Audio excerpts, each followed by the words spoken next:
Hey guys, tonight we're heading deep into the narrow, sun-bleached lanes of a Sicilian village where laundry lines sway between crumbling balconies and the sound of church bells drifts over the rooftops.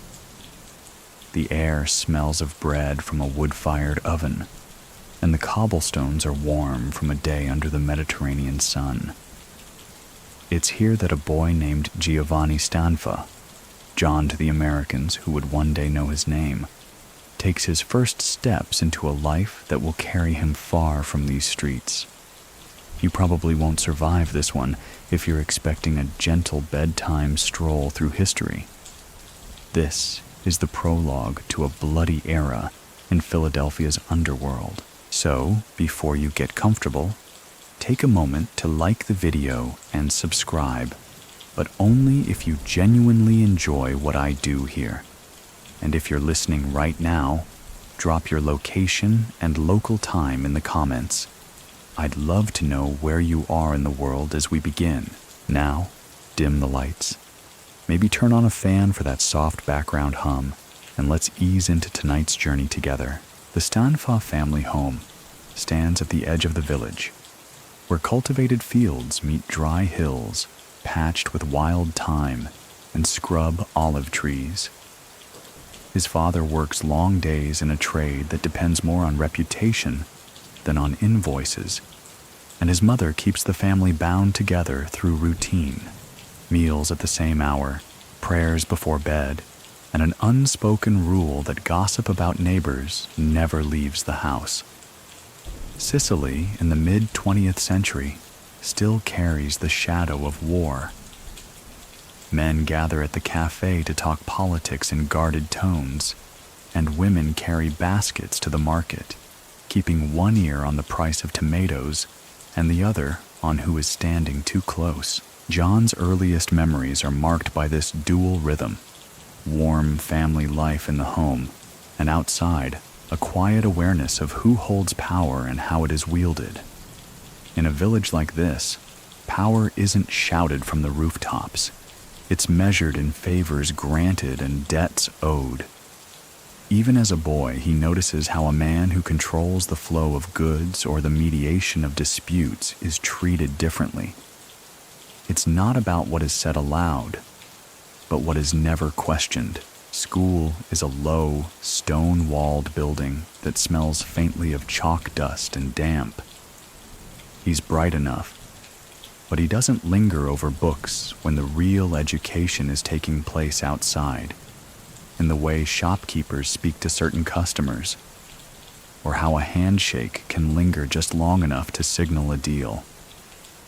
The local priest tries to keep the boys focused on catechism and morality, but even the church is woven into the fabric of influence. Funerals, weddings, and feast days are stages where status plays out for all to see. Summer evenings are his favorite. The heat fades to a tolerable warmth, and the streets come alive with chatter. Older men play cards, and boys kick a ragged ball down the alley, shouting and laughing. From his perch on a low wall, John watches, listening for the stories the men tell when they think no one else is paying attention. They talk about old disputes settled without the police, and about men from the village who've made good in America, sending money home. These are the tales that catch his imagination. The idea that you could cross the ocean and not just survive, but return as someone whose word carries weight. It's in these years that he learns the value of silence, not the awkward kind, but the deliberate, waiting silence that makes people speak more than they mean to.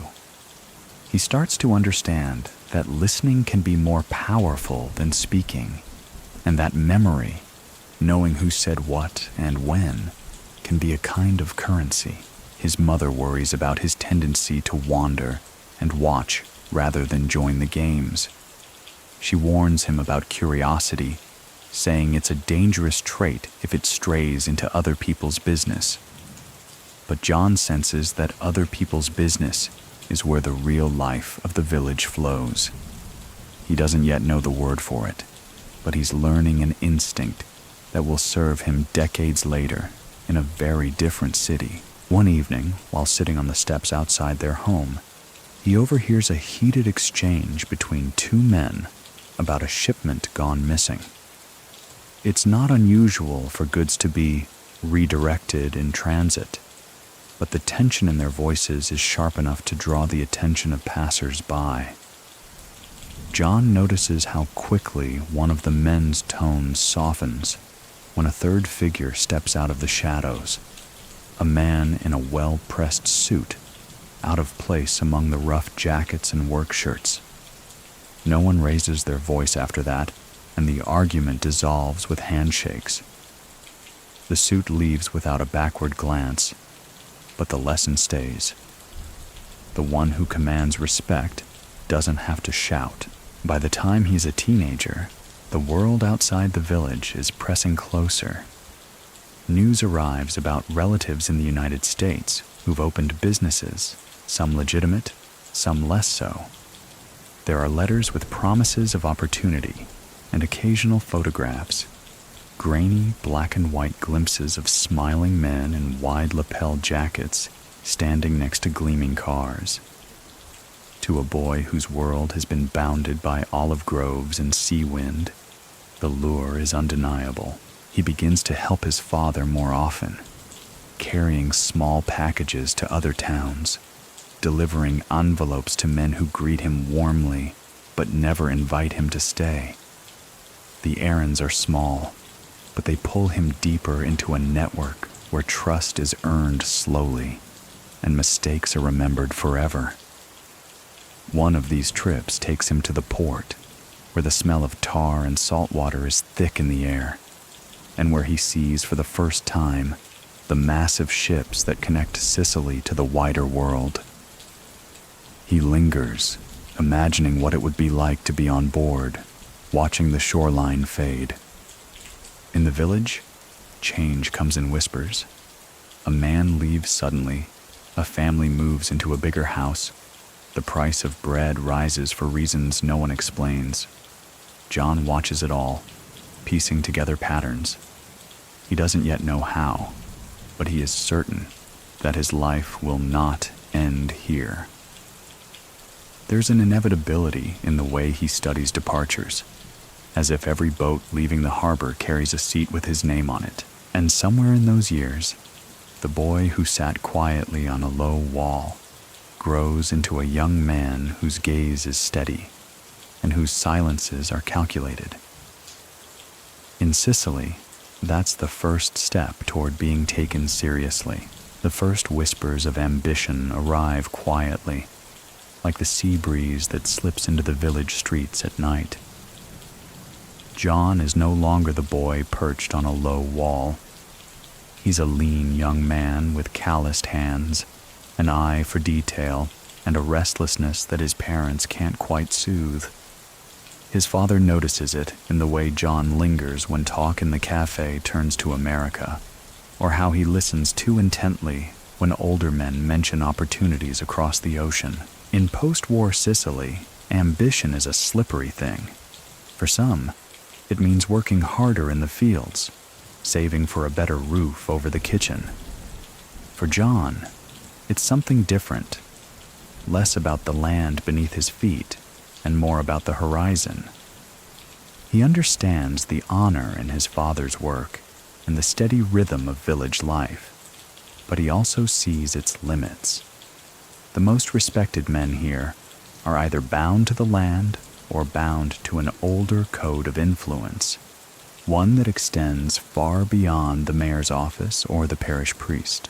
The seeds of that understanding are planted in the quiet moments, watching how disputes are settled without police, seeing how a handshake can carry more weight than a contract. He begins to imagine a place where those skills might grow beyond the narrow streets of his birthplace. His mother senses it too. She catches him staring at the ships in the port or at the letters from America, with a half-smile that is equal parts hope and defiance. One evening, John sits at the kitchen table while his father smokes a thin cigarette. The lamp throws their shadows against the wall, and the old man speaks without looking at him. If you want more than this, you have to go where more exists. It's not permission exactly, but it's close. The message is clear. Ambition must be matched with action, and action means leaving. Still, leaving Sicily is no small thing. Passage to America requires sponsorship, money, and a reason that can stand up to questions. Many young men before him have chased that dream and come back empty-handed, or not at all. But John is patient. He takes on small jobs that bring him into contact with men who know people in Palermo, men who in turn know people in New York or Philadelphia. He never asks directly. Instead, he offers to help, carrying packages, delivering notes, arranging meetings in back rooms where the air smells faintly of espresso and cigar smoke. It's during these errands that John learns another lesson: the power of being underestimated. As a young courier, he's invisible in the way that only the low man on the ladder can be. No one notices the quiet boy who stands in the corner while the real conversation happens. But he notices everything. Who speaks first? Who interrupts? Who never raises his voice, but still gets the final word? On the surface, his life remains the same. He works alongside his father, attends Sunday Mass, and visits his relatives. But beneath that surface, the web is tightening. Each favor he does, each errand he runs, is a thread connecting him to someone with more influence than the last. The pattern is clear. If he plays this right, one day he won't just be running messages. He'll be the one sending them. His first brush with real risk comes on a trip to Palermo. The city is larger, louder, and more impatient than his village. Streets teem with vendors and buyers, the sound of haggling echoing between stone buildings. He's there to deliver a sealed envelope to a man he's never met, a man described only as someone who will know why you're there.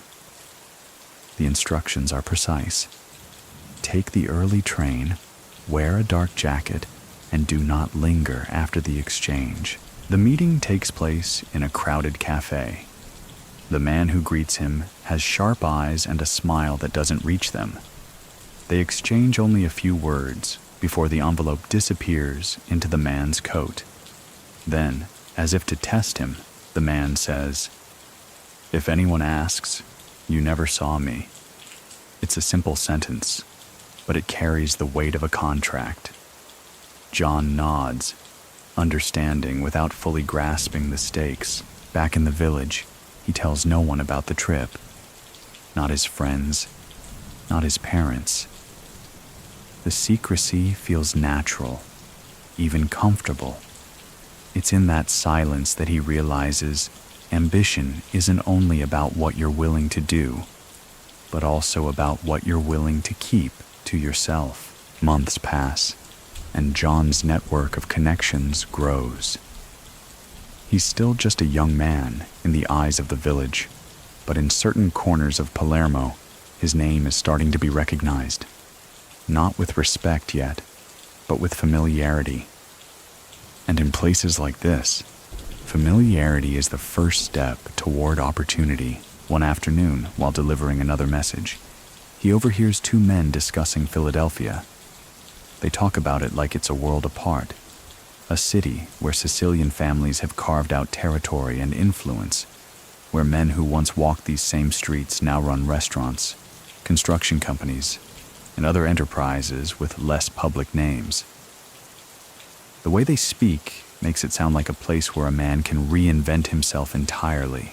That night, lying in bed, John turns the idea over in his mind. America isn't just a dream anymore.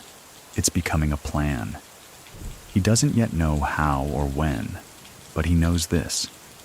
The first whispers of ambition have grown into a quiet determination, and once that takes root, it's hard to pull it out.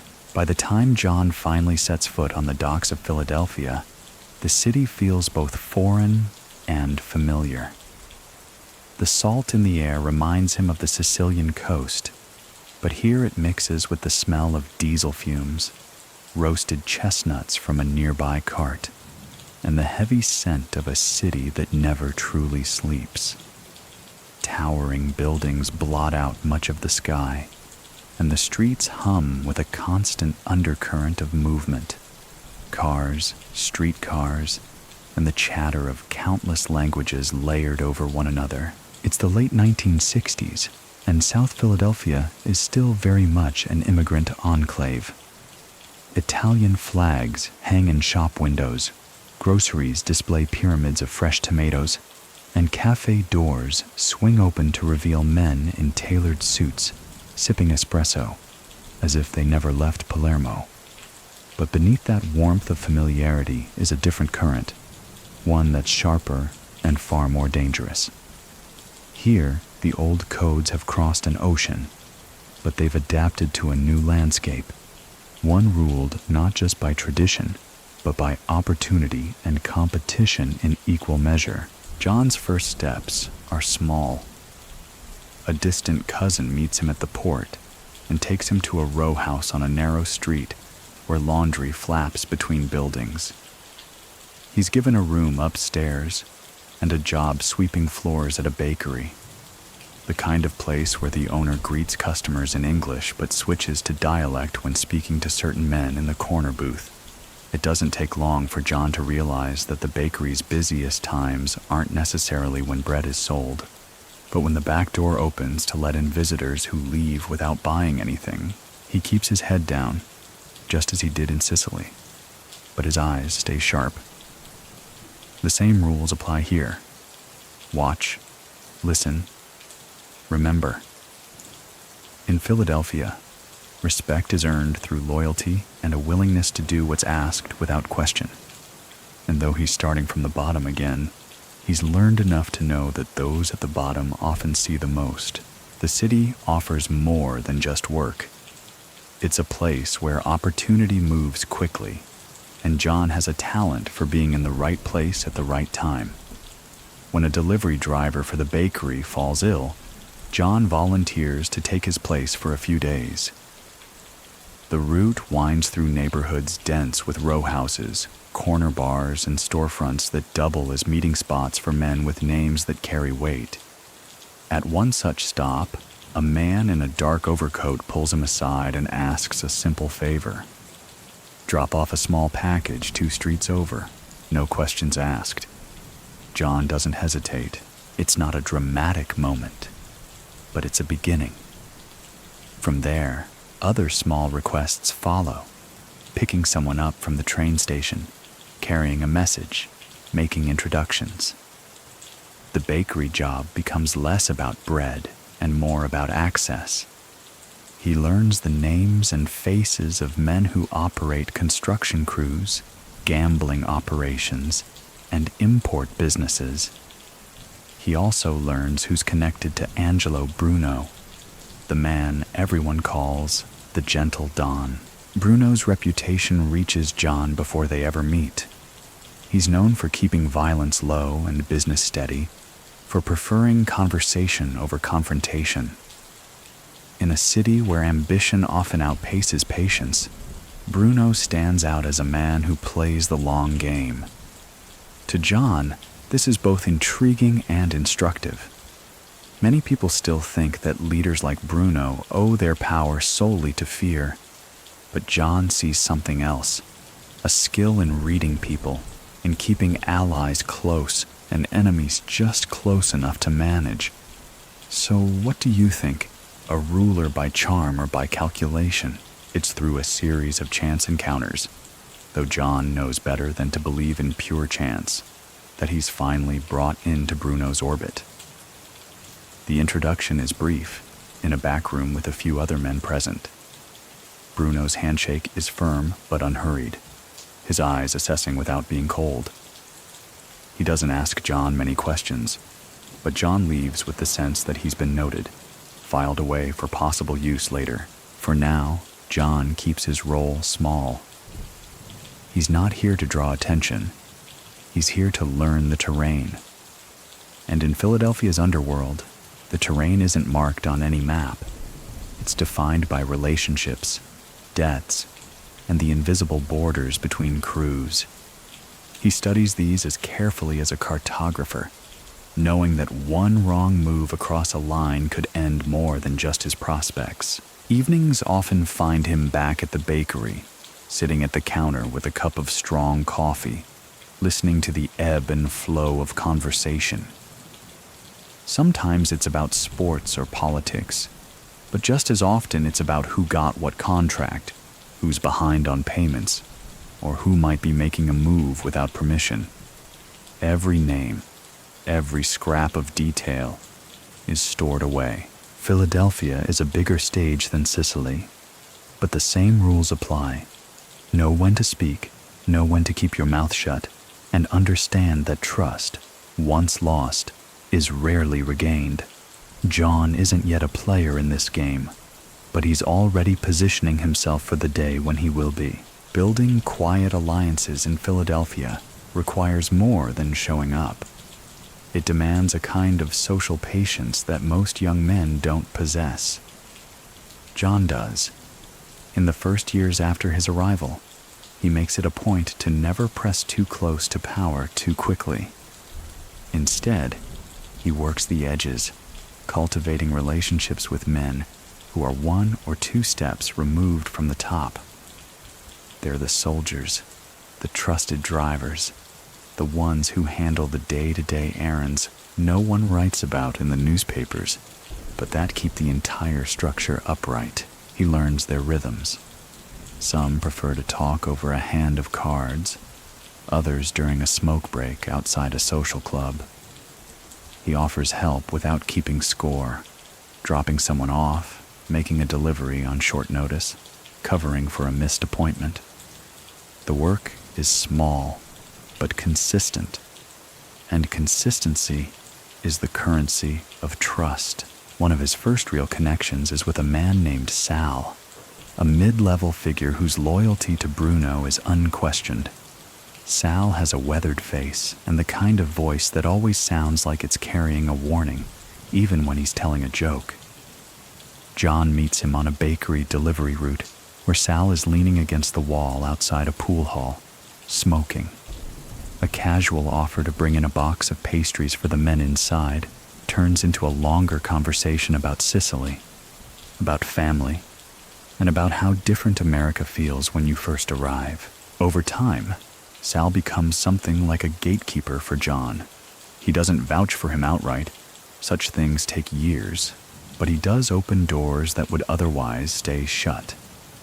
Invitations to card games, introductions at the back tables of restaurants, quiet nods that signal John belongs in the room. These alliances aren't forged through grand gestures, but through shared moments. A ride given in the rain. A problem solved before it had to be asked about. A willingness to be the last to leave. Making sure the lights are out and the door is locked. In the underworld, the man who can be relied upon to handle the small things without mistake is the one who might, someday, be trusted with the big ones. John also makes it a point to learn the lay of the land outside the inner circle. He befriends bartenders, tailors, and barbers, the service people who hear more in a day than most soldiers do in a week. From them, he learns who's feuding with whom, which businesses are being leaned on, and which cops can be persuaded to look the other way. These aren't just scraps of gossip. They're the raw material for understanding the currents beneath the surface. One evening, Sal brings him along to a small gathering at a private club. The room smells of cigar smoke and expensive cologne. The walls lined with photographs of men in suits shaking hands with politicians. The talk drifts from sports to contracts to an upcoming wedding that will bring together 2 powerful families. John says little, but he notices everything. The way one man's eyes flicker when another speaks. The subtle shift in posture when Bruno's name is mentioned. These are signals, and John files them away. Philadelphia in the 1970s is a city on the edge. The old guard still holds sway, but younger men are growing restless. Some are hungry for faster money, for bigger moves, for a looser interpretation of the rules. John, ever the observer, senses the tension, but knows better than to align himself too visibly with either side. Instead, he builds his bridges carefully, ensuring that if one side falls, he won't be stranded. Many people still think that alliances are made only through shared enemies, but John sees the truth. They're made through shared dependability. When a man knows he can count on you to show up, to keep quiet, and to follow through without fanfare, that bond can last longer than one forged in the heat of conflict. By the end of his first decade in the city, John isn't yet a name that carries weight on its own, but he's attached to the names of others who do. He has allies in different corners, each believing they know the measure of him, and none realizing how much he's learned about all of them. In a world where information is as valuable as muscle, John has begun to gather both. Learning from Bruno's era is like attending a master class in controlled power. Angelo Bruno runs Philadelphia with a blend of patience and calculation that baffles some and impresses others. While other cities erupt into bloody turf wars, Bruno keeps violence to a minimum, preferring negotiation over bullets. To outsiders, it looks like restraint.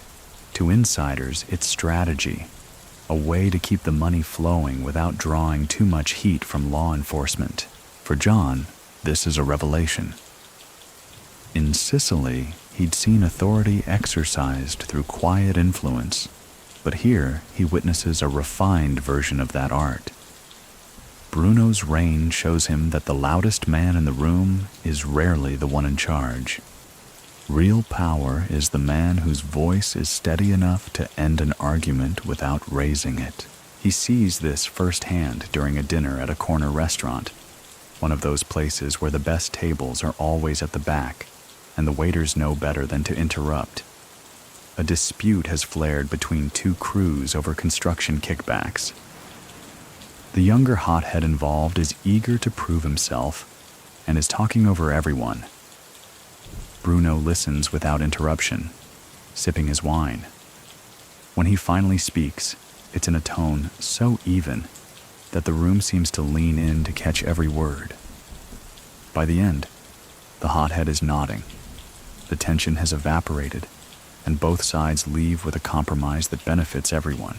That night, John walks home thinking about what he's just seen. Many people still think that men like Bruno succeed because they can intimidate with violence. But here's the truth. Intimidation is a blunt tool. Influence, the kind that makes other men believe they've chosen your decision themselves, is sharper and far more lasting. Bruno's era also teaches John the value of stability in a business where instability is the norm. Under Bruno, Philadelphia avoids the kind of federal crackdowns that cripple other cities. Payments move smoothly, territory lines remain respected, and disputes are settled quickly before they become public spectacles. It's not peace, it's profitable order. John positions himself quietly within this environment. He isn't close to Bruno, but he aligns himself with those who are loyal to him, knowing that loyalty in stable times is often rewarded later. He takes on low-visibility tasks that still require trust, driving someone to a meeting in another state, arranging for supplies to be moved discreetly, making introductions between men who otherwise wouldn't meet. One lesson from Bruno's reign stands out above all. Every favor is an investment. Bruno keeps mental ledgers on who owes what, and John begins keeping his own. A ride given today might mean information tomorrow. A small loan quietly repaid could open the door to a bigger opportunity years down the line. The city itself mirrors the duality of Bruno's leadership. By day, the Italian market bustles with vendors calling out prices for fresh produce, housewives bargaining over sausages, and kids darting between stalls. By night, the same streets host quiet conversations over espresso and deals made with handshakes under dim street lamps. John learns to navigate both worlds seamlessly, moving between legitimate business fronts and the shadow economy without calling attention to himself. Every so often, trouble flares despite Bruno's best efforts. A shipment gets hijacked, a bookmaker is slow to pay, a rival crew from another city pushes a little too far. Bruno's response is always measured, but the message is unmistakable. Cross the line, and you'll be dealt with. John takes note of how these responses are carried out. Sometimes it's a quiet talk in a parked car. Other times it's someone disappearing for a while. The method changes, but the principle never does. Maintain control without overplaying your hand. Over the years, John absorbs these lessons like they're part of his own bones.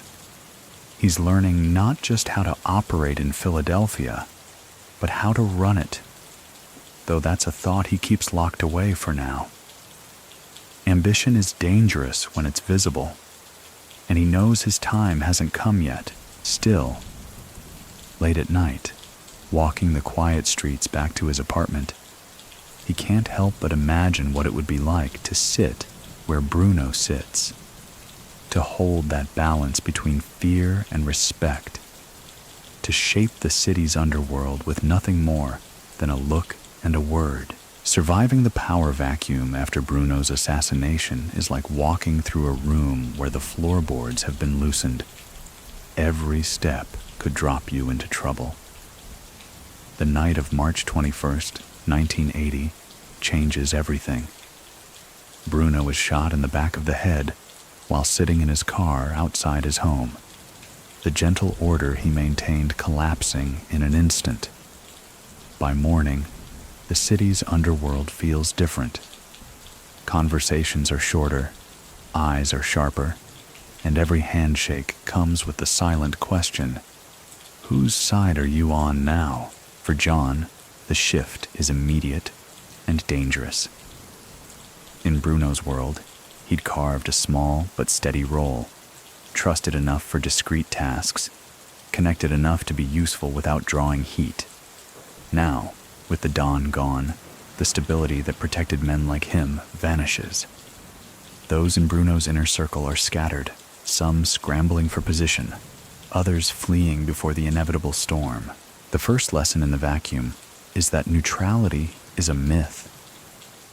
No matter how careful a man has been, others will decide where they think he stands.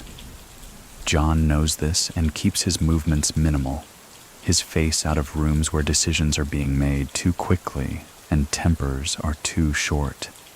The city is split between those who want to maintain Bruno's measured style and those eager for faster, riskier profits. Neither side fully trusts the other, and both sides are testing their reach.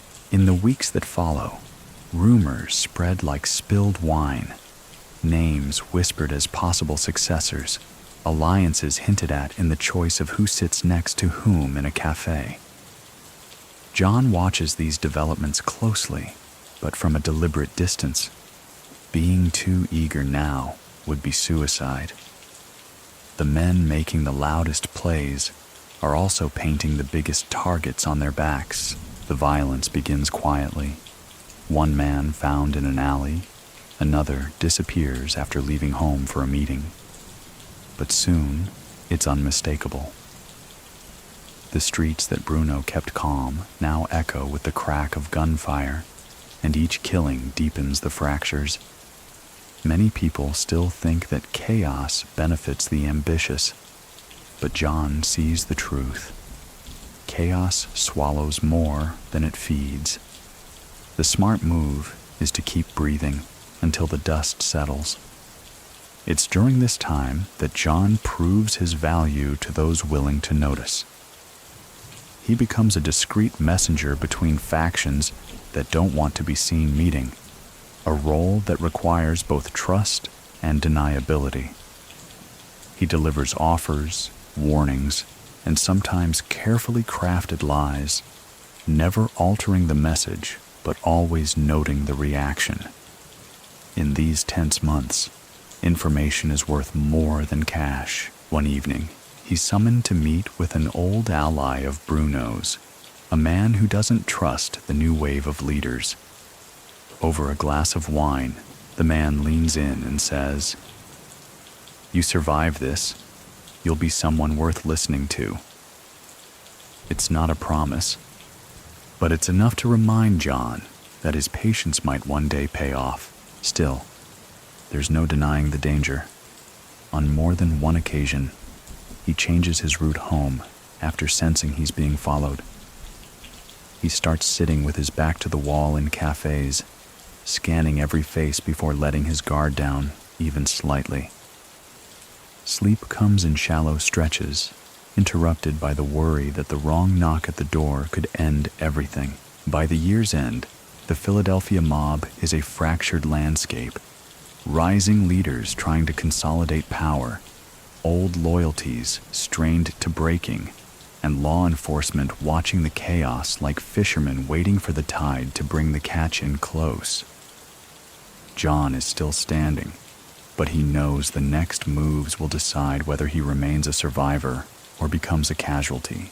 The vacuum hasn't crushed his ambition. If anything, it's sharpened it. But now he understands that taking power is not about stepping into an empty chair. It's about surviving long enough to see who's left when the shooting stops. Keeping to the shadows becomes John's guiding principle in the turbulent years that follow Bruno's death. The city's underworld is no longer a calm sea. It's a churning tide where alliances shift overnight, and the men who were untouchable yesterday are gone tomorrow. In this climate, visibility is a liability. John adjusts his pace. He stops attending certain gatherings, even ones where his absence will be noted. If questioned, he offers practical excuses, family obligations, work commitments, anything to avoid the appearance of taking sides in the wars that now define Philadelphia's streets. The truth is, he's watching from just far enough back to see the whole board. His work becomes even more discreet. No more public handshakes in cafes known to be watched by the police. Meetings are arranged in parked cars under dim street lamps, or in basements where the smell of damp concrete mixes with cigar smoke. He learns to communicate through intermediaries, passing messages in a way that leaves no obvious trail. It's not just about avoiding law enforcement. It's about keeping his name out of the mouths of men eager to score points with their own factions by eliminating perceived threats. What helps him most is that he's never been a man of spectacle. Unlike the brash younger figures now fighting for dominance, John has no flashy suits, no loud entourage, no sudden bursts of bravado. This makes him easy to overlook, and in this moment, being overlooked is the same as being safe. Many people still think that survival in this life comes from being feared. John knows better. Survival often comes from being forgotten until you're ready to be remembered. He keeps his legitimate fronts active too. Small business interests, some real, some existing mostly on paper, give him reasons to move money, to meet with certain people, to travel without suspicion. The bakery connection still lingers, though now it's less about bread and more about using familiar spaces as quiet meeting grounds. Information flows to him through the same channels it always has. The bartenders, the drivers, the cousins of cousins who overhear things in kitchens and stockrooms. From them, he learns which crews are consolidating power, which ones are bleeding out from internal betrayals, and which individuals might be persuaded to switch allegiances for the right price or promise? He doesn't act on most of it yet, but he keeps meticulous mental files. Occasionally, someone tests his boundaries. A low-level player will approach, hinting at a job that could put him closer to one side of the divide. John declines with polite firmness, never insulting the offer, always leaving the door open for the future. In a world where refusal can be taken as disrespect, this is a delicate skill, and one he practices with care. Philadelphia itself reflects the mood of the mob wars. South Philly feels tense, its once friendly street corners now places where men keep their hands in their pockets a little too tightly. There are more unmarked cars idling near the Italian market, more quiet faces at funerals, more sudden vacancies in corner social clubs. Through it all, John keeps moving at a deliberate pace, never rushing, never lingering.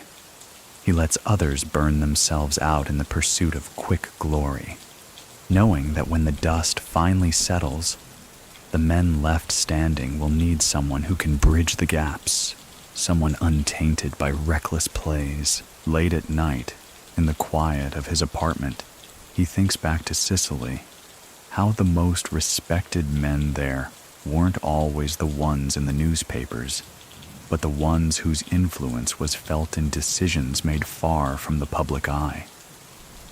In Philadelphia's bloody era, he's determined to be one of those men. The rise within the ranks begins without fanfare, almost as if John wakes one day to find himself on higher ground. It's not marked by a single promotion or a formal ceremony. Those things rarely happen outside of movies.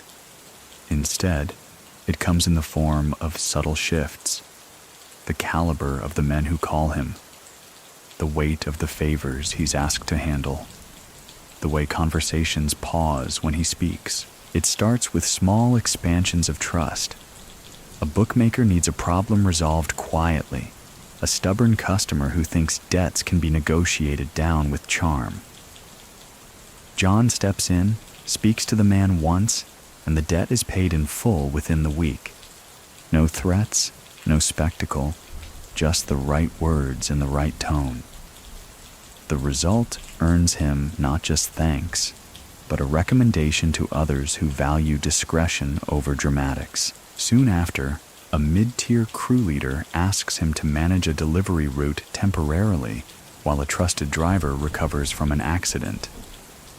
It's a test, though neither man calls it that. The route involves both legitimate cargo and other packages that are never listed on any manifest. John ensures every delivery arrives without delay or interference. The streets take note. Here is someone who can handle responsibility without leaving fingerprints. In the mob's unspoken hierarchy, reliability is as potent as ruthlessness. John's blend of patience, tact, and an uncanny ability to read the room makes him a useful tool for higher-ups who prefer to keep their own names off certain deals. He's still not in the top tier, but he's now moving in its orbit. One evening, he's invited to a private dinner in a quiet back room of an Italian restaurant. 3 tables pushed together, the air thick with the smell of garlic and wine. Around the table sit men whose names have weight in Philadelphia. The conversation drifts from construction contracts to whispers of a new shipment coming through the port. When John offers a piece of information about a possible police checkpoint, the room stills. A senior figure leans forward, studying him for a moment, and then simply says, "Good to know." The message is clear. He's not just a courier anymore. Many people still think that moving up in this world is about taking bold, bloody action. John's ascent proves otherwise. It's about being trusted with sensitive matters and delivering without noise. Quiet successes accumulate until they form a foundation that others can't ignore. His growing role comes with risks. The more he's trusted, the more visible he becomes to people looking for leverage. Rivals start asking casual questions about him, where he's from, who he runs with, whether he can be swayed. Law enforcement, too, begins to notice the man who seems to have a foot in multiple circles without tripping over turf boundaries. John counters these risks the same way he always has, by keeping his public profile modest and his movements varied. He never drives the same route 2 days in a row, never meets the same contact at the same place twice. When he's in public, he's polite, low-key, forgettable to anyone not paying close attention. The incremental climb suits him. He's not after the flash or the title, at least not yet. What he wants is positioning, the kind that lets him see the full game before making his move. And with each quiet favor, each problem solved without headlines, he's moving closer to the center of power. By the end of the year, John has gone from being a useful shadow to a man whose phone rings when the stakes are high and discretion is critical. In the bloody, unstable world left in Bruno's wake, that makes him a rare commodity. And rare commodities are always valuable, sometimes dangerously so. Facing internal dissent is inevitable in a world where loyalty is often provisional. By the time John's quiet climb becomes noticeable, the first signs of resistance are already forming. Some of it is simple jealousy. Men who've been in Philadelphia longer, who believe they've earned a faster rise, can't understand why a Sicilian immigrant who keeps to himself is suddenly in rooms they can't get into. Other resentment runs deeper, rooted in old rivalries between those born in Sicily and those born on American soil. It starts subtly. A trusted driver doesn't show up for a pickup John arranged. A delivery he coordinated arrives late without explanation. Small disruptions, each just plausible enough to pass as coincidence. But John's instincts tell him they're not. In this world, coincidence is often a weapon. Instead of confronting the problems head-on, he takes a page from Bruno's playbook. Observe before reacting. He quietly notes which disruptions seem to trace back to the same individuals who speaks a little too casually about him in the wrong company, and who suddenly starts offering help without being asked. In the underworld, help can be as dangerous as sabotage. The pressure builds during a meeting in a dimly lit bar on Passyunk Avenue. A crew member with a quick temper and a quicker mouth corners John, accusing him of stepping into territory that isn't his to handle. The man's tone is loud enough to draw glances from other tables, and for a moment, the air between them feels like it could snap. John doesn't raise his voice. Instead, he asks a simple question. If it isn't mine, why did they bring it to me? The answer never comes, and the man walks away with a glare that promises this isn't over. That night, John thinks about how dissent operates like rust. It starts small but can eat through the strongest steel if left unchecked. Many people still think that dissent is best handled with immediate force, but John understands the value of letting it expose itself fully before acting. The more rope you give, the more a man will show you where he plans to hang you, or himself. He uses the weeks that follow to reinforce his support quietly. He spends more time with allies who've proven dependable, ensures that his small network of contacts benefits from his growing influence, and offers quiet reassurances to those on the fence. He never speaks directly about the dissenters, but he makes sure their reliability is questioned in subtle ways. A turning point comes when a job that should have gone to one of his loudest critics is instead offered to John. It's a lucrative contract, moving high-value goods from the port to an undisclosed warehouse. John handles it flawlessly, and word spreads faster than he expected. In the mob's economy of reputation, competence can smother dissent more effectively than retaliation. Still, he doesn't let his guard down. He knows dissent rarely disappears. It either retreats underground or waits for the right moment to resurface. And when it does, it's often sharper than before. For now, though, the whispers against him have quieted, replaced by a reluctant acknowledgement that he's not someone to underestimate. Late one evening, standing in the cold outside a cafe, John catches sight of one of his earlier antagonists across the street. Their eyes meet briefly. No words are exchanged, but the man gives a small, almost imperceptible nod before turning away.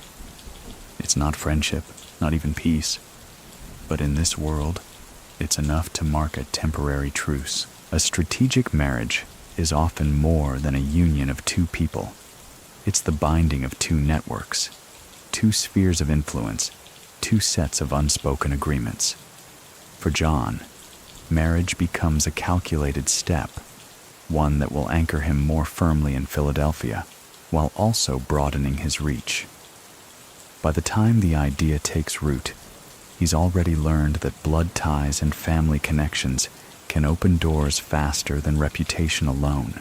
The woman he chooses, Maria, is not just any local girl. She's the niece of a respected figure in one of the city's older Sicilian clans, a man whose reputation for fairness keeps him above most street-level conflicts. Maria grew up between two worlds, the respectable face of her family's restaurant business and the quiet awareness of the men who gathered there after hours. She carries herself with the same understated confidence John values, sharp enough to see the angles, wise enough not to speak them aloud. Their courtship is as much a negotiation as it is romance.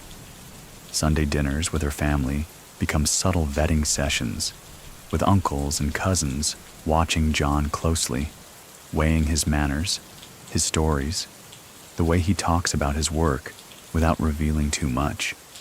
He, in turn, observes them, how decisions are hinted at over plates of pasta, how disagreements are smoothed over with a refill of wine rather than raised voices. The wedding is small by mob standards, but every guest matters. The guest list is a careful balance of both families' allies, each handshake and toast serving as a reaffirmation of mutual respect. At one table, an old friend of Maria's uncle offers John a quiet word. You marry into this family. You marry into their friends and their enemies. It's meant as advice, but it's also a warning. From the outside, marriage stabilizes John's image. It roots him in the community, gives him the appearance of a man settled and invested in the city's long-term prosperity. This makes him more approachable to certain business figures who might have been wary of a lone operator. It also makes it harder for rivals to isolate him. An attack on John now risks upsetting a web of interconnected relationships that stretch across neighborhoods and even into New York and New Jersey. Many people still think that in the criminal world, marriages are just social events with expensive suits and photographs. But in reality, the right marriage can be a business merger in all but name. John's is exactly that, a binding of influence, with the added benefit of genuine companionship. Maria understands his silences, senses when he's weighing a decision, and never pushes for details he can't give. The marriage also opens new social circles. Maria's family holds seasonal gatherings at their countryside property, where men in linen shirts and women in summer dresses mingle over grilled fish and wine. Business is never openly discussed, but the seating arrangements and casual strolls through the garden tell their own stories. Deals are seeded here, not in smoky backrooms. Over time, John notices the ripple effect. Men who might once have regarded him with suspicion now greet him with a familiarity born of shared tables and mutual relatives. His calls are returned faster, his suggestions considered more seriously. The marriage doesn't shield him from all dangers, nothing can, but it weaves him more tightly into the city's Sicilian fabric, making it harder to pull one thread without disturbing the whole weave. Late one night, after the last wedding guests have gone and the house is quiet, Maria sits beside him on the balcony, the city lights flickering in the distance. "You've tied yourself to more than me," she says with a half-smile. John nods, knowing she's right. In this world, every union comes with strings, and he's learned to keep a careful hand on them. The shifting underworld in Philadelphia during the late 1980s is like watching a chessboard where the pieces change shape mid-game. Old faces disappear, some to prison, others to graves, and new ones appear, brash and eager to stake claims. The rules Bruno once enforced with quiet precision are fraying. Ambition moves faster now, and the line between calculated risk and reckless gamble grows thinner by the month. John stands at the center of this slow-motion storm, anchored by the alliances he's built and the protective web his marriage has given him. Yet he knows protection is relative. In this climate, stability is temporary. A man can be untouchable today and gone tomorrow. The landscape shifts with each indictment, each betrayal, each headline about another organized crime crackdown splashed across the Philadelphia Inquirer. The most striking change is generational. Younger bosses, many born in the U.S., are less tied to the Sicilian caution John grew up with. They want quick money, flashier deals, higher stakes. Drug trafficking, once seen as too risky for the Philadelphia family's taste, begins to creep into conversations. For men like John, who value longevity over instant payoff, this is dangerous ground. He navigates carefully, showing up where necessary, but avoiding deep entanglement in ventures that feel unstable. Instead, he doubles down on enterprises that still operate under the old codes. Construction contracts, union influence, import-export schemes that mix legitimate goods with hidden profits. These are slower, steadier streams of income, but they draw less attention from federal agents looking to make headlines with drug busts. In the clubs and restaurants where business is done, the mood is noticeably different. There's more swagger now, more open talk about money and territory, less of the veiled language Bruno preferred. Many people still think that open displays of power make a man stronger, but John sees the truth. They only make him a clearer target. Quiet power still works. It just requires more discipline in a world becoming addicted to spectacle. He also notices the alliances shifting beneath the surface. Men who once wouldn't have been caught in the same room are suddenly partnering on deals, not out of loyalty, but out of necessity. The common enemy now isn't just law enforcement, it's instability itself. Every crew is looking for footing, and in that scramble, unlikely partnerships are born. John uses his position as a bridge between factions to his advantage. His Sicilian roots still give him credibility with the old guard, while his years in Philadelphia and his marriage into a respected family make him acceptable to the newer players. He becomes a quiet go-between, passing information, softening rivalries, and occasionally planting the kind of idea that, weeks later, someone else thinks they came up with on their own. But the tension is constant. A single misstep, one careless word to the wrong ear, could put him in the crosshairs of either side. He keeps his conversations short, his movements varied, and his trust on a short leash. Even with allies, he prefers to be the man who knows a little more than he says. and asks a little less than he could. On a cold winter night, walking home through narrow streets slick with melting snow, John reflects on how far the city has drifted from Bruno's quiet empire. The game is faster now, louder, and more reckless. But he also knows that in chaos, there's always space for the man who can stay steady while others spin themselves out. And as the decade edges toward its close, John is positioning himself exactly for that role. Not the loudest, not the flashiest, but the one who will still be standing when the pieces finally settle. Crossing paths with volatile rivals is inevitable when the city's underworld is in flux. By the early 1990s, the streets of Philadelphia are a powder keg, and the sparks often come from younger, hungrier men with more ambition than caution. John, now established as a discreet and dependable figure, finds himself increasingly brushing against individuals whose idea of respect is measured in how quickly they can intimidate a room. One of the most volatile is a brash up-and-comer named Joey Merino, a man whose name is spoken in equal parts admiration and frustration. Merlino's crew moves fast, talks loud, and lives as if tomorrow's headlines are the only proof they matter. To John, this is dangerous theater. It draws attention from the press, from law enforcement, and from enemies looking for an excuse to act. Their first real encounter is not a meeting so much as a collision. A sit-down at a South Philly club is called to resolve a dispute over loan collection territories. John arrives early, as he always does, and takes a quiet seat in the corner.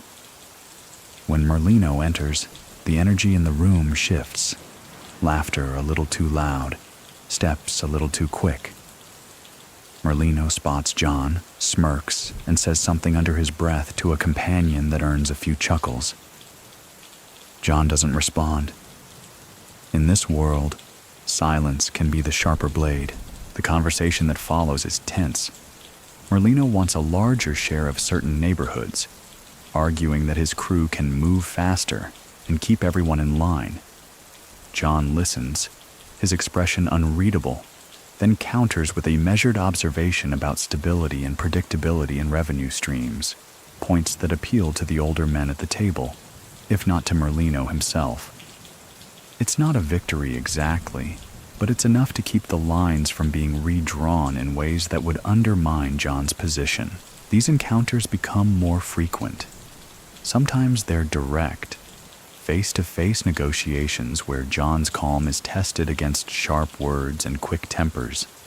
Other times, they're indirect, his operations brushed by sudden police attention, a truck delayed by unknown interference, whispers in the bars that maybe he's slowing things down.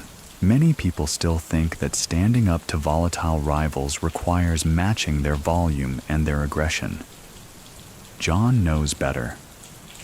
He understands that fire burns itself out faster when there's nothing feeding it.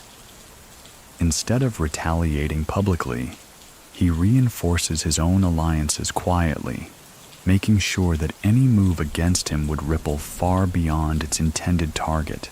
He also learns to spot the signs of instability early. A man spending too much money too fast, a sudden change in who shows up at meetings, an uncharacteristic absence from regular haunts. These shifts often signal trouble before it becomes public. John uses this foresight to adjust, pulling certain deals back into safer channels, postponing risky ventures, or quietly warning allies to keep their distance from certain figures. One winter evening, after a particularly tense sit-down, an older associate walks with John to his car. "You're playing a dangerous game," the man says, his breath curling in the cold air. "They're young, but they're not stupid. Don't let them think you're underestimating them." John nods, understanding the nuance. Respect must be maintained, even for those whose methods you distrust. Through it all, he keeps his public posture steady. No shouting matches in the street, No retaliatory strikes that could escalate into full-blown war. In a city where tempers are running hot and reputations are built on spectacle, John remains the anomaly, the man who can walk out of a room with nothing but a nod and still get what he wants. The move toward the throne begins as a whisper, and like most whispers in the underworld, it carries both opportunity and danger. By the early 1990s, the Philadelphia family is fractured. Federal indictments, internal betrayals, and shifting alliances have left the seat of power more unstable than it's been in decades. For the first time, the idea that John could claim it for himself feels less like fantasy and more like a question of timing. It's not a goal he chases openly. Men who openly reach for the top rarely live to touch it. Instead, John focuses on positioning, ensuring he's the man others come to when they need problems solved quietly, when they want a steady hand in a city swaying between chaos and order. This quiet influence begins to carry further than he expected. Older figures start asking his opinion in sit-downs, not just on operational matters, but on strategy. Younger soldiers, tired of reckless leadership, test the waters by aligning themselves with his decisions. The shift is subtle. A meeting here, a favor there. One by one, influential voices start to say his name in the right rooms. Many people still think that power changes hands in a single decisive moment, but John knows it's usually the result of dozens of small decisions, each one moving the balance slightly in your favor. His rivals notice, of course. Some try to pull him into reckless plays, hoping to tarnish his reputation with the same impatience that undermines theirs. Others attempt to box him out by controlling the flow of information. John sidesteps both traps. He doesn't overextend. He doesn't fight for scraps.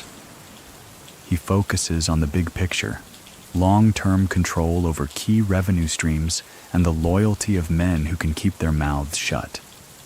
One of the most significant moves comes in the form of a quiet agreement with a key figure in New York.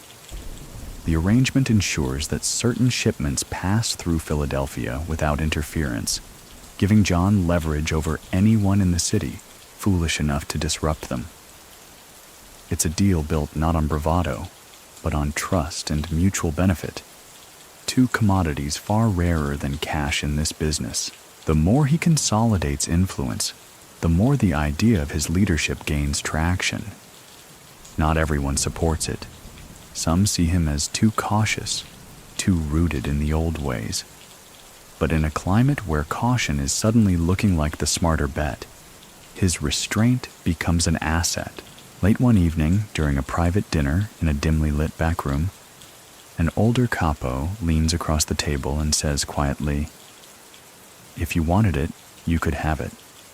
Not tomorrow, not next week, but soon." John doesn't answer immediately. He just swirls the wine in his glass, letting the weight of the words settle, because he knows something they don't. The moment you look like you want the throne, you're already in someone's sights. His plan isn't to grab the chair, it's to make it so that when the time comes, no one can imagine anyone else sitting in it. The coronation of control doesn't arrive with fanfare or a formal announcement. In the underworld, leadership is rarely declared. It's recognized. By the mid-1990s, enough pieces have shifted that John's position is no longer a question whispered in corners, but a reality acknowledged in handshakes, invitations, and the subtle deference of men who once treated him as an equal. It begins with the quiet collapse of a rival faction. Years of reckless spending, loud provocations, and mounting legal trouble finally catch up with them. A federal indictment takes their figurehead out of play, and the lieutenants scatter like birds from a broken nest. John moves swiftly but without spectacle, absorbing their territory and operations under the guise of temporary stewardship until the chaos settles. it never reverts back. This consolidation changes the tone in the city. Where once sit-downs were noisy affairs with too many voices competing, now they are smaller, calmer, more deliberate. John insists on rules. Meetings start on time. Disputes are aired privately, and no one leaves a table without clarity on the agreement reached. Some chafe at the formality, but most recognize that order is profitable. Many people still think a boss is crowned by force, by a dramatic showdown that leaves no doubt who's in charge. But John's ascent looks nothing like that. His coronation is the accumulation of years of patience, strategic alliances, and the steady erosion of alternatives. By the time the last holdouts realize what's happened, they've already been operating under his quiet authority for months. He formalizes certain revenue streams, tightening the books and reducing the unpredictable chaos that drove Bruno's successors into trouble. He strengthens ties with New York, ensuring that the flow of goods through Philadelphia remains uninterrupted. Most importantly, he keeps violence to a minimum, not out of mercy, but out of calculation. Blood on the street invites police, and police attention costs money. Behind closed doors, he is firm, but never theatrical. Associates know that disappointing him doesn't bring a shouted threat, but a pause, a measured silence, and the unmistakable sense that your place at the table is slipping away.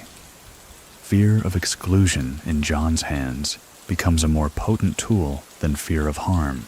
The first time he is referred to as the boss in a meeting, it's not planned. A mid-level captain, explaining a proposal, glances toward John and says, "Of course, we'll run it by the boss." The word hangs in the air for a moment. Then the conversation moves on as if nothing happened. John neither corrects it nor acknowledges it, but inside, he knows. The crown, such as it is, has landed. That night, over a late dinner at home, Maria studies him across the table. "You've got it now, don't you?" she asks, not as a question, but as a statement. John only gives a faint smile. In this life, claiming the throne out loud is the surest way to lose it. Better to wear it as he's always worn power, lightly, invisibly, and in a way that makes it seem inevitable. Establishing order is John's first priority after his quiet coronation. He knows that without structure, leadership is just a title, and titles mean little in a city still reeling from years of instability. His approach is deliberate, tightening control without suffocating the flow of money, reinforcing rules without alienating the men who must follow them. The first step is setting boundaries. Territories are clarified in private meetings, lines drawn not on maps, but in the memory of those who matter. Everyone is reminded, without threats, that disputes are to be brought to the table, not to the street. A man might lose a piece of turf in negotiation, but he'll keep his life and his revenue stream. John frames this as good business, but everyone understands the other meaning. Violations will not be ignored. He reinstates a system of accountability that had eroded in the chaos. Monthly sit-downs are mandatory for key earners, where numbers are discussed, problems addressed, and adjustments made. No one likes reporting upward, but they like unpredictability even less. Under John's system, payments are steady, and everyone knows where they stand. Many people still think that order is maintained through fear alone. John disagrees. Fear can compel obedience, but respect sustains it. He cultivates both. When a bookmaker falls behind because of a genuine hardship, John offers a structured repayment plan instead of a beating. The man not only pays up, but becomes a loyal advocate. On the other hand, When a street crew tries to skim off the top, the response is swift. A quiet removal of their leadership and replacement with someone more dependable. No headlines, no spectacle, but the message is unmistakable. He also tightens relationships with legitimate fronts. Construction projects, shipping contracts, restaurant supply chains, all are stabilized, ensuring steady income streams that can weather temporary losses in riskier ventures. By shoring up these foundations, John insulates the organization against sudden shocks. Whether from police raids or market shifts, the city takes notice. The flashy, chaotic violence that had defined the streets in recent years begins to fade. Fewer bodies turn up in alleys. Fewer businesses are forced to close under the weight of unpredictable extortion.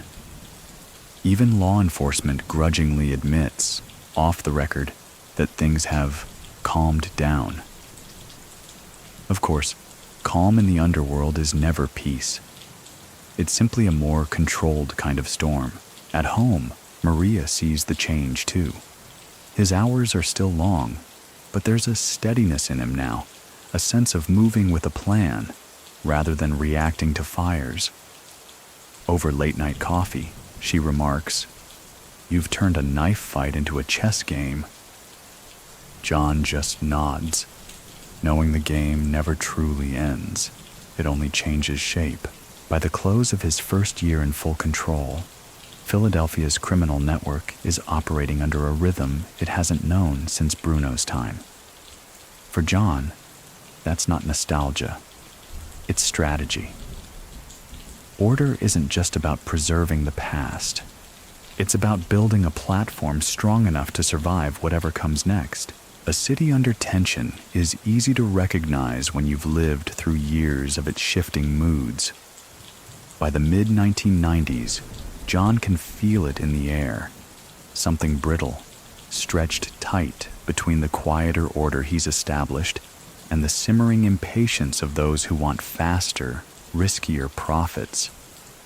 The streets might be calmer, but beneath that surface calm are men who think the clock is ticking too slowly for their ambitions. Philadelphia's underworld has always been a mirror of the city above it. In the neighborhoods, small businesses are adapting to new competition. Old row houses are being renovated, and the hum of change is constant. In the shadows, those same shifts translate into opportunity and friction. Construction booms mean more contracts to steer, more unions to influence, more envelopes passed under tables. But they also mean more attention from law enforcement, who know lucrative projects attract the kind of people they've been trying to nail for decades. John walks the tightrope with care. He keeps his hands in legitimate ventures where possible, using them to mask the less visible flows of cash and goods. The city's ports remain a lifeline. Containers of produce, textiles, and machinery move openly, while carefully placed shipments carry the real profits. Every load is accounted for twice, once on paper for the authorities, and once in John's own private ledgers. But tension is a patient predator. It shows itself in subtle ways. Crews taking longer to pay their end, whispers about new opportunities that bypass traditional approval, sudden meetings between mid-level earners without his sanction. John notices each one. Many people still think that a boss needs to confront every challenge head-on, but he prefers to let small fires smolder until they reveal the arsonist. Violence, when it comes, is quick and targeted. A man who skims too aggressively is found in his car with the engine still running. Another, suspected of feeding information to the wrong ears, simply stops appearing at his usual cafe. No speeches, no claims of responsibility, just a clear message to anyone paying attention. Still, the pressure is there. Younger associates, many with connections to the more flamboyant crews in other cities, want to push deeper into narcotics, into high-risk deals that promise immediate cash. John resists, reminding them of the long-term costs, prison terms, federal task forces, the kind of heat that doesn't cool down. Some listen, others nod politely and move forward anyway, testing the limits of his reach. Even in the midst of these undercurrents, business thrives. His construction fronts are booked months in advance. Import businesses keep the cash flowing. Nightclubs and restaurants tied to his network hum with steady profit. But John knows the stability is fragile. It depends on every piece staying in place, and one ambitious move by the wrong man could start a chain reaction. One rainy night, looking out over the slick streets from his office window, he reflects on the balance he's holding. Too much force, and he risks reigniting the chaos that brought him to power. Too little, and the cracks will widen until someone else steps in. The tension isn't a problem to be solved. It's a constant condition, like the background hum of the city itself. The real skill is learning to live inside it without letting it break you. Battles for loyalty are rarely fought in the open. They play out in quiet conversations, in favors granted, in debts quietly forgiven or silently enforced. By now, John has built a network strong enough to keep the city under a workable order, but he knows that strength isn't permanent. Loyalty in the underworld is like water. It flows toward whoever seems most capable of keeping the well full. The cracks begin to show in small ways. A longtime associate takes longer to return calls. Another shows up late to a meeting, offering a thin excuse and avoiding eye contact. Rumors filter in from the bartenders and doormen who always hear them first. Someone's promising better payouts. Someone else is whispering about leadership past its prime. John doesn't rush to confront these shifts. Many people still think that calling someone out is the best way to secure their loyalty. He's learned the opposite. You don't force loyalty. You give a man reasons to remember why it's worth staying. When a minor crew leader starts missing payments, John doesn't send muscle. Instead, he shows up himself, calm, deliberate, and asks what's changed. The man, caught off guard, admits he's been squeezed by another faction. Within a week, that pressure is gone, and the man's payments return on time. Loyalty bought with relief tends to last longer than loyalty bought with fear, but not every situation can be handled with diplomacy. One winter night, word reaches John that a mid-level earner, someone he's helped protect more than once, is openly courting rivals. This, he knows, can't be ignored. The man is invited to a private dinner. The meal is polite, the conversation friendly, but by the end, it's made clear. There are no half measures in John's circle. Either you're in or you're out. The man chooses to stay, though both understand that any future wavering will be his last. To reinforce the network, John quietly rewards loyalty wherever he sees it. A reliable driver suddenly finds himself with a more lucrative route. A restaurant owner who's kept his mouth shut during police visits gets a low-interest loan to expand his kitchen. These gestures aren't charity. They're investments. Every benefit ties the recipient a little closer to him. He also keeps an ear on the younger generation. They're the most easily swayed by fast promises, but they're also the future. John makes it a point to bring a few into meetings, not the sensitive ones, but enough to make them feel seen. When a young associate feels he has a future under your wing, he's less likely to look for one elsewhere. One rainy evening, Maria asks over dinner how he can tell who's loyal and who's only pretending. John answers without looking up. Time.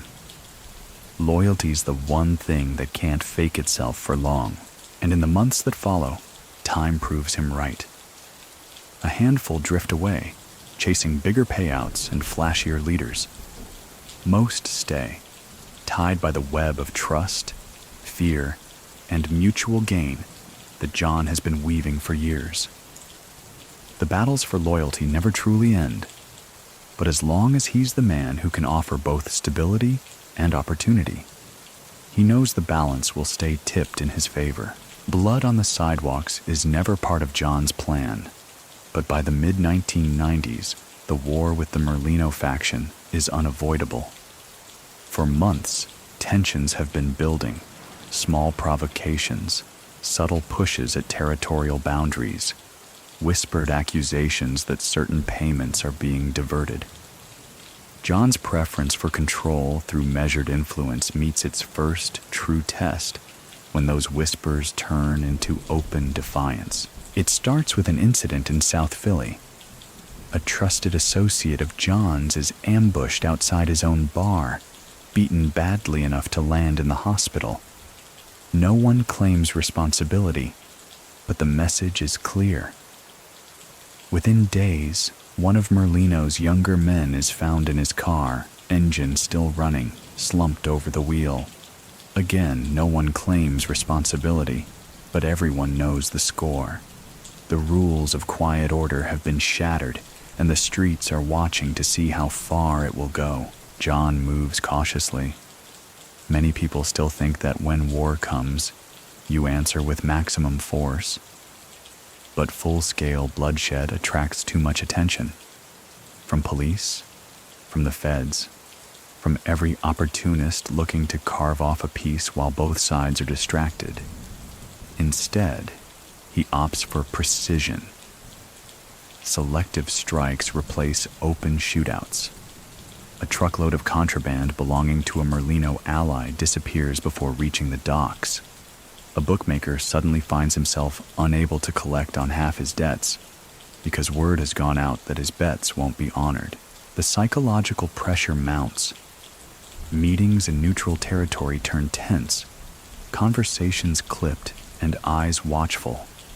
Even allies feel the strain, each wondering if they'll be asked to take sides in a fight that could spiral beyond anyone's control. John spends long nights on the phone, calling in favors, reinforcing the loyalty of those whose allegiance might waver under the weight of fear or opportunity. Yet the violence still finds its way to the surface. A late-night card game ends with gunfire when one of John's men spots a known rival in the crowd.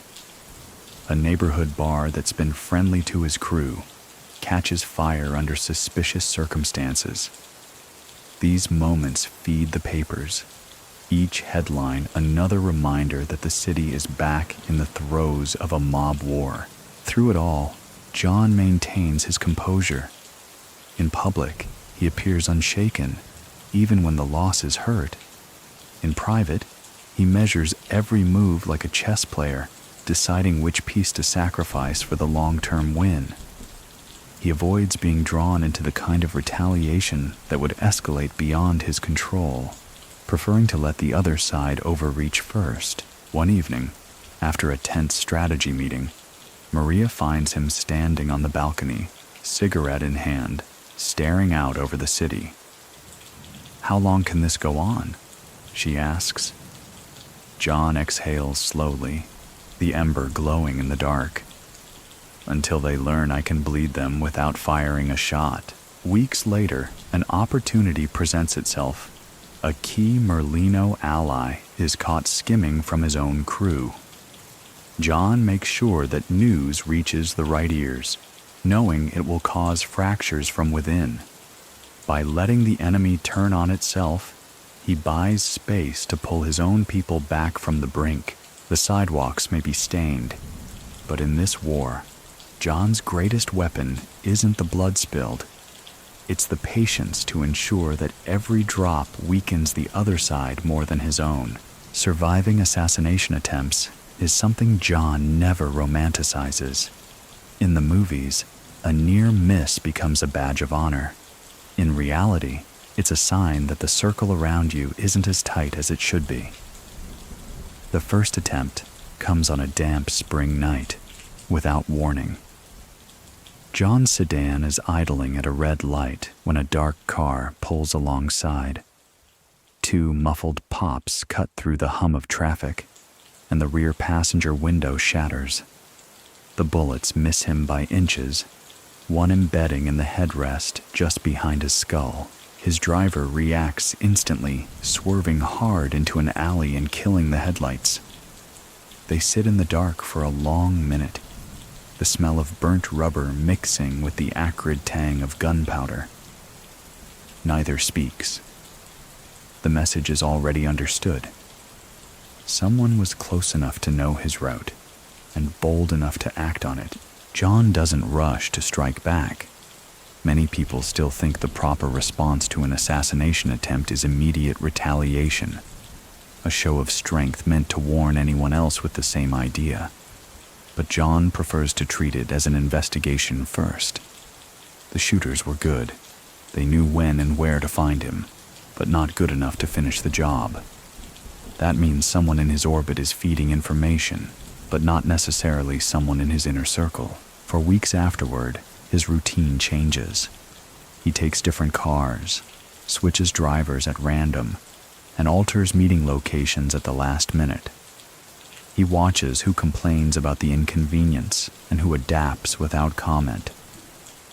Quietly, he begins feeding false details about his schedule to certain individuals, noting which ones correspond with suspicious activity on the street. A second attempt comes in late summer, this one more brazen. He's stepping out of a restaurant after a meeting when a man across the street raises his arm. The movement catches John's eye just as the first shot rings out. His bodyguard slams into him, knocking him behind the brick corner. The bullet smacks into the doorframe, splintering wood and sending shards into the night air. The shooter disappears into a waiting car before anyone can get a clear look. This time, John responds, carefully. Within a week, a mid-level enforcer known for taking freelance work is found beaten in an abandoned warehouse. He's not killed, but the injuries are bad enough to keep him silent and off the streets for months. The word circulates. Whoever is taking shots at John should think twice. In private, John knows this won't be the last attempt. Power in the underworld is measured not just by who follows you, but by how many fail to take you down. He keeps his movements unpredictable, surrounds himself with people he's tested in fire, and never assumes loyalty is permanent. One evening, sitting in his kitchen with Maria after the children have gone to bed, she asks him if he ever gets used to it. The constant threat, the knowledge that someone is always out there, waiting. He shakes his head. "You don't get used to it," he says quietly. "You just get better at seeing it coming." Survival, he knows, is a skill. And like any skill, it's one you have to keep sharpening, because the day you let it dull might be the day you don't see the third attempt in time. Federal eyes watching is an inevitability in John's position, but in the years after the assassination attempts, their focus sharpens. The FBI has been circling for years, building files fat with wiretap transcripts, surveillance photos, and reports from informants who think they're clever enough to play both sides. Now, with Philadelphia's underworld quieter, but more organized under John's hand, the feds decide it's time to turn up the heat. It begins with small intrusions. Marked cars parked just far enough from meetings to avoid suspicion. Unfamiliar faces lingering near his businesses. Then come the phone clicks. The background hums that let an experienced ear know the line is no longer private. John has lived in America long enough to recognize the signs. His world is now an open project on someone's desk in a federal office. Many people still think the way to handle law enforcement attention is to brazen it out. Keep moving, Keep operating and trust in intimidation. John knows better. The feds aren't like rivals in the street. They don't scare, they don't get bored, and they don't bleed when you hit them. What they do is wait, stacking evidence until the case is too big to dodge. He responds with insulation. Direct conversations about sensitive matters vanish from his daily routine. Associates are instructed to keep legitimate business looking cleaner than ever, with receipts, invoices, and books that match down to the penny. For more delicate operations, communication moves off phones entirely, reverting to face-to-face exchanges in locations chosen at the last possible minute. He also invests in lawyers, real ones with reputations built on winning cases against federal prosecutors. These attorneys become both shield and sword, fielding inquiries, challenging subpoenas, and creating enough procedural friction to slow any momentum the investigators might build. The pressure grows in less obvious ways, too. A cousin's business suddenly faces a tax audit. A shipment from the docks is randomly inspected and held for days, costing thousands. A trusted associate is called in for questioning and returns pale, muttering about the pointed questions that made it clear the agents already knew far too much. Still, John refuses to appear rattled. His public demeanor remains calm, even light at times, because he knows appearances matter. If his own people see panic, they'll scatter. And scattering invites more eyes, more questions, more openings for the feds to wedge themselves inside. At home, Maria warns him that this kind of pressure can grind a man down faster than bullets. He nods, knowing she's right. Bullets come fast. Investigations come slow, wearing you out while you wait for the blow to land. One autumn evening, leaving a meeting, John spots an unmarked sedan idling across the street. Two men inside are watching him, making no attempt to hide it. He doesn't break stride, doesn't acknowledge them, just gets into his car and drives away. In the rearview mirror, the sedan follows for 4 blocks before turning off. It's a reminder that the war in Philadelphia isn't just against rivals. The federal government has patience and resources no street crew can match. And John knows they'll circle until they find a weakness, or until he convinces them the chase is no longer worth their time. And that, he understands, is a longer game than any street war he's fought. The public facade becomes as important to John as the moves he makes behind closed doors. By the late 1990s, his reputation in the underworld is solid, respected, feared when necessary. But survival now depends on balancing that image with one that plays well to the outside world. To the average Philadelphian, he must look like a businessman, a community figure, a man whose name might appear in the society pages for sponsoring a local charity dinner rather than in a courtroom docket.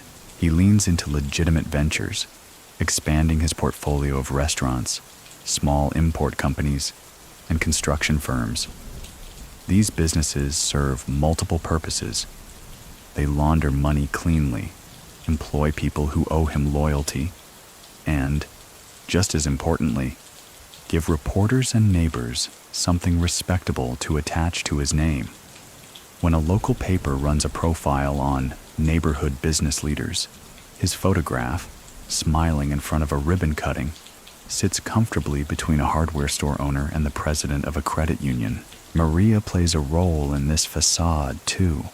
She organizes charity events for local churches, attends cultural festivals, and hosts holiday gatherings that blur the line between social occasion and quiet networking. The two of them become a familiar sight at community functions, their presence calculated to project stability, generosity, and rootedness. Of course, the FBI isn't fooled. They know what he is and what he runs, but optics matter even to them. A man who appears integrated into the fabric of the city is harder to dismantle without public backlash, especially when legitimate jobs and visible community improvements are tied to his ventures. Many people still think a mob boss should avoid the spotlight entirely, but John understands the difference between bad attention and good attention. Controlled visibility can be a shield, a way to shape the narrative before someone else does. The facade extends into his personal style. No flashy cars, no gold chains, no entourages spilling out of limousines. He dresses in tailored but understated suits, drives reliable sedans, and tips generously without flaunting it. When he speaks in public, his tone is measured, his humor dry but disarming. Behind the scenes, this image management allows him more freedom to operate. Meetings with associates can be framed as business lunches. Trips to other cities can be explained as supplier visits. Even when federal agents try to connect the dots, the legitimate paper trail forces them to work harder for every inch. One afternoon, after a neighborhood fundraiser, an older woman from the community takes his hand and thanks him for always taking care of our people. She has no idea how literal that statement is, but John smiles warmly, accepting the compliment. In moments like that, he sees the full value of the facade. It's not just a cover for his world. It's a way to make his existence less threatening to those who might otherwise demand his removal. And in a life where enemies watch for any crack in the armor, the appearance of being an indispensable part of the city is a layer of protection that no bodyguard can match. Fractures widen slowly at first, like hairline cracks in glass, almost invisible until the right pressure makes them spread. By the late 1990s, John's grip on Philadelphia is still strong, but the same forces that brought him to power, shifting alliances, generational change, and quiet ambition, are beginning to stir beneath the surface again. It starts with the younger men. They've grown up watching the more flamboyant bosses in New York and New Jersey flaunt wealth, throw lavish parties, and build reputations through spectacle. John's quiet, measured style doesn't inspire them in the same way. They want fast money, faster cars, and the kind of notoriety that gets your name on the evening news. To them, John's patience looks like stagnation. The older guard, meanwhile, faces its own pressures. Years of avoiding open street wars have kept them safe, but some feel their influence waning as newer players carve out side operations in areas they once controlled.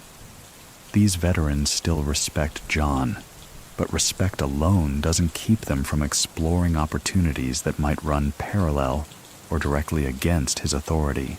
The signs become harder to ignore. A trusted lieutenant begins taking meetings without telling him. A union contact he's relied on for years suddenly votes against a contract that would have benefited his people. Payments from certain rackets arrive short, accompanied by vague explanations and promises to make it up next month. Many people still think that fractures like these should be sealed with swift, decisive punishment. John resists that impulse. He knows that a heavy hand can push the uncertain into outright rebellion. Instead, he leans into information, finding out who is talking to whom, what's being promised, and where the money is actually going. One evening, in a quiet booth at a corner steakhouse, a longtime ally lays it out plainly. You've got men who think you've been sitting too long in that chair. They're not saying they want you out, but they're saying maybe it's time for a little more action. The choice of words isn't lost on John. Action can mean expansion, but it can also mean blood. He responds by tightening his circle, not with loud expulsions, but with subtle reassignments. Those whose loyalty he doubts are moved away from sensitive operations, replaced by men whose allegiance has been tested. Legitimate contracts are shifted to businesses run by his most reliable allies, ensuring that the steady money, the money that funds everything else, remains under his control. Still, the atmosphere changes. Meetings feel different. Side conversations stop when he enters a room, and the casual warmth of earlier years is replaced by a more formal, watchful tone. Maria notices it, too. Over dinner, she remarks, "They're starting to wonder what comes after you." John doesn't answer immediately. He knows the question is already in the air, and in this life, once it's asked, it can't be unasked. He's seen it before. Leaders who ignored the first signs of fracture, only to wake up one day surrounded by men they couldn't trust. He won't make that mistake. But he also knows that sealing the cracks will take more than just caution. It will take a move that reminds everyone why he's still the one holding the chair. The courtroom battles are unlike anything the streets have prepared John for. In the underworld, power comes from silence, from knowing when to speak and when to let others reveal too much. In federal court, silence can be interpreted as guilt, and every word is twisted by men and women in suits who've spent their careers dismantling stories like his. It begins with a sweeping indictment, RICO charges, conspiracy, extortion, and a dozen other counts designed to cover every move he's made over the last decade. The papers run his photo above bold headlines, describing him as Philadelphia's quiet mob boss and the reluctant kingpin.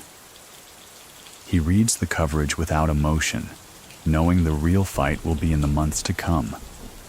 Bail is set high, but his attorneys, seasoned veterans who've defended some of the biggest names on the East Coast, have prepared for this day. He's released to await trial under strict conditions, his movements monitored, his phones undoubtedly still tapped. In public, he keeps the same calm demeanor, greeting neighbors, attending community events, maintaining the facade that has served him well. In private, every conversation is weighed, every word chosen with precision. The prosecution's case is built on a mix of wiretaps, financial records, and the testimony of former associates. Some of the informants are men he's known for years, now trading their loyalty for lighter sentences. Many people still think that betrayal in the courtroom stings more than betrayal on the street, but John knows they're the same. Each is just survival by different rules. His defense attacks the credibility of the witnesses, pointing out inconsistencies, grudges, and the benefits they've received for cooperating. They challenge the wiretaps as overly broad, question the interpretation of coded language, and present legitimate business documents that muddy the waters of the prosecution's narrative. Inside the courtroom, John sits still, never reacting to testimony meant to paint him as a criminal mastermind. Jurors glance at him often, perhaps surprised by his lack of theatrics. His attorneys have told him, appear engaged, but never aggressive. You're a businessman defending his reputation, not a gangster defending his territory. The trial drags on for weeks, each day beginning with the sharp smell of coffee in the courthouse hallways and ending with strategy sessions that stretch late into the night. Maria attends when she can, her presence a quiet reminder to the jury that this is a family man, not just the figure described in FBI dossiers. When the verdict comes, it's a split. Some charges stick, enough to ensure prison time, but the government fails to secure the sweeping conviction they hoped for. To the feds, it's a partial win. To John, it's proof that even with the full weight of the system pressing down, his network and preparation have bought him room to breathe. As he's led away to begin his sentence, he turns to look at Maria, who meets his gaze without flinching. The message in her eyes is clear. This isn't the end, just another phase in the long game. And John, already planning for the years ahead, knows she's right. The fall from power doesn't come with a single moment of collapse. It's a slow erosion, the kind that starts in courtrooms but finishes in the streets, where absence creates opportunities for others to step in. By the time John settles into the routine of prison life, Philadelphia's underworld is already shifting without him. Prison strips away the illusion of control. The routines are rigid.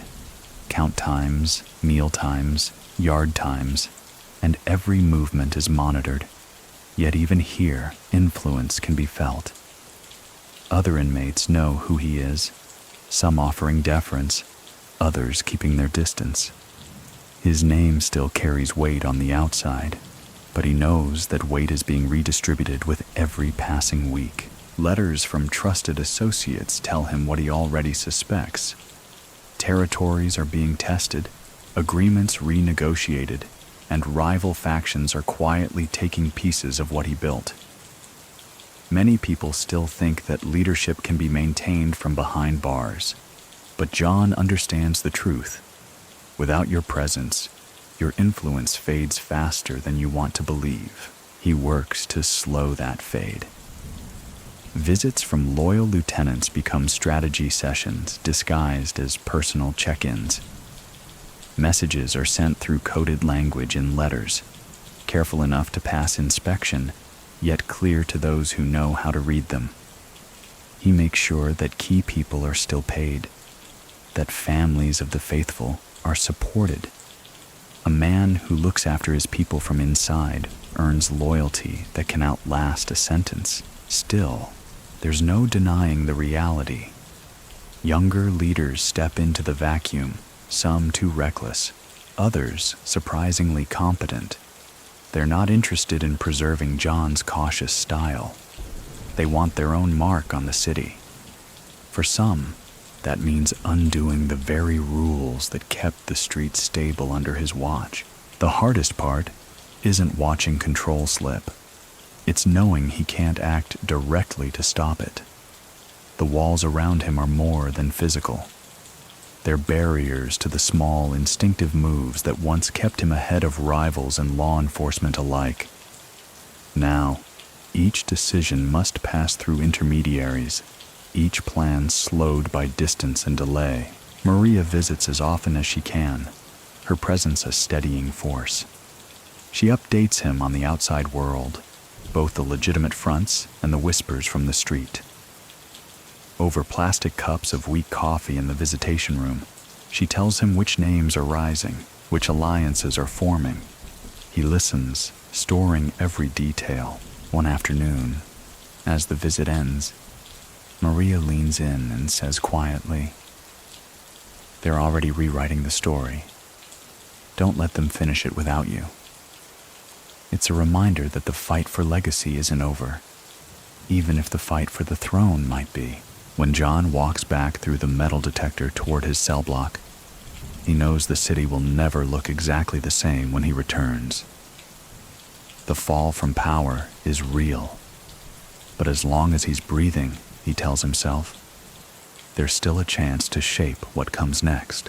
Behind bars, John adapts to life in a cage while the world outside moves on. The first year is the hardest, not because of the routines, which he masters quickly, but because of the silence between moments. The quiet at night is different from the quiet in his old life. Here, it's heavy, layered with the sounds of distant shouts, clanging gates, and the hum of fluorescent lights that never quite let the darkness in. He carves out small territories for himself within prison walls, a seat at a certain table in the cafeteria, an unspoken claim to a bench in the yard during afternoon rec. He earns these not with threats, but with the same tools he used on the outside: measured respect, careful observation, and a willingness to listen more than he speaks. Some inmates seek his counsel, curious about the man they've heard of in headlines. Others just want to be near someone whose name still carries weight. He offers advice sparingly, never enough to make himself indispensable, but enough to remain relevant. Many people still think that prison strips a man of all influence, but John knows better. Influence just moves differently here, traded in cigarettes, favors, and the occasional whispered word. He stays busy.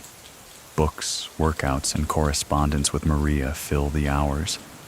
Her letters are steady, always written in her neat script, updating him on family, on the businesses, on the city. She never dwells on the erosion of his influence, but he reads between the lines. Certain names appear less often. Others, ones he doesn't trust, are mentioned more. There are moments of reflection, too. In the stillness of the cell, he thinks about Sicily, about the boy who watched men settle disputes without raising their voices. He wonders if that boy could have imagined this ending, or if, in truth, this was always one of the possible roads. 3 years into his sentence, word reaches him that a former rival has taken over parts of what was once his territory. He feels the familiar pull to act, but he's learned patience in a deeper way now. Moves made from here have to be precise, deliberate, and worth the risk of reaching through the walls. On visiting days, Maria tells him the children have grown, that the city is changing. She never says it outright, but he can see it in her eyes. The understanding that when he comes home, the Philadelphia he knew will be a different place, and yet he feels no urge to fade quietly. Behind bars, he's found a new rhythm, one that lets him plan without haste. Time, after all, is something he's learned to treat as both an enemy and an ally.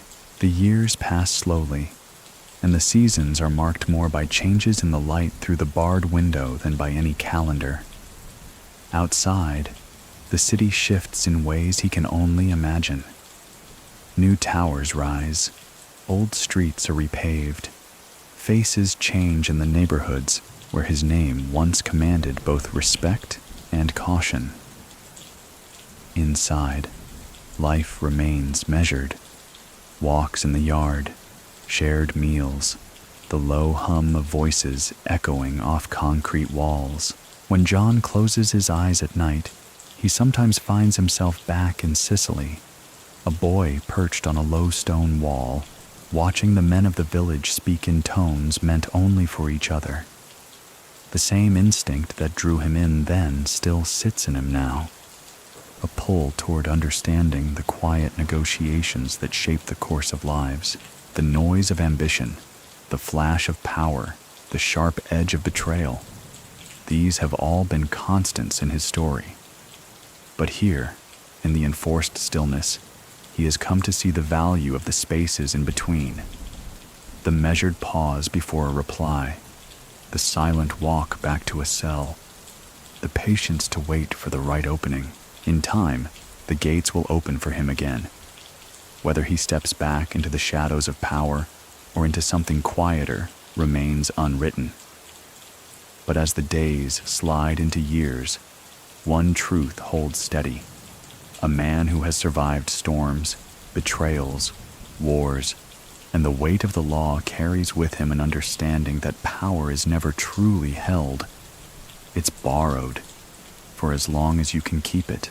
And in the soft hum of the prison at night, John Stanfa keeps that truth close, knowing that even here, the game never really ends.